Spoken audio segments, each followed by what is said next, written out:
تو عاشق نبودی که درد دل عاشقا رو بفهمی، تو بارون نموندی که دلگیری این هوا رو بفهمی، تو گریه نکردی برای کسی تا بدونی چی میگن، دلت تنگ نبوده میخندی تا از حس دلتنگی میگن.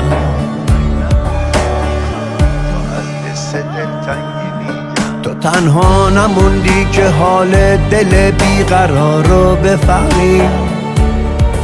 عزیزت نرفته که تشویش سوت قطار رو بفهمی،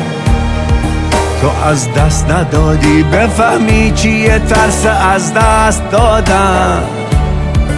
جای من نبودی بدونی چیه فرق بین تو